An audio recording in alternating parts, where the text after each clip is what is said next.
Hello all. I'm going to show you how to post a video and share with your students. In this video, I'm only going to use Friends Seminary enabled platforms and apps to make it easy for you to do it. One thing you should know is that because we are a Google Apps school, we do have a Friends Seminary YouTube account because Google owns YouTube.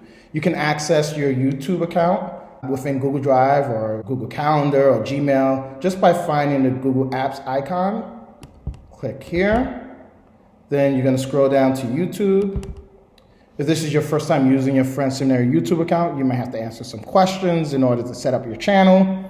But once you're ready to rock and roll, you're going to click on Create Video, then go to Upload Video. At this point, you should have your video already created, as well as know where that video is stored. You can actually drag and drop from your desktop or wherever else onto this screen, or you can just click here. So I have a video that I've selected. It's going to upload that to YouTube. You're going to give it a title. You want to give it a description. You can add it to a playlist, which might be helpful for your organization. You'll have a list of playlists if you've already created them, and you can select there. Or if you don't have a playlist that you want it to be in, you can click on New Playlist. I'm going to click on Done. I have to accept, yes, it's made for kids. And then I'm going to click on Next. I would ignore this part, go on to Next. Then you have to decide whether you want it to be public, unlisted, or private. Public means that anyone can see your video and they can search for it. Unlisted, I think, is the way to go because that allows for your students to be able to see the video if they have the link. Private, that allows only you and select people to see your video. That is going to be cumbersome. So I would just pick unlisted or public if you're okay with other people viewing it. I'm going to click on Save.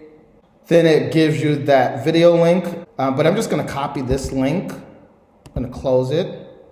Then I'm going to head over to my PowerSchool site with the link in hand. I'm going to add a content block, select YouTube.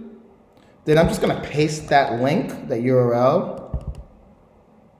Then it's going to ask you for a title, give it a little description here, or if there's instructions you want to give. I like to paste the URL as well as hyperlink that URL. You don't have to do this, but this is a great way to have redundant access to your video. The students are going to see this embedded on the site, but just in case there are any issues, they can click directly on the link.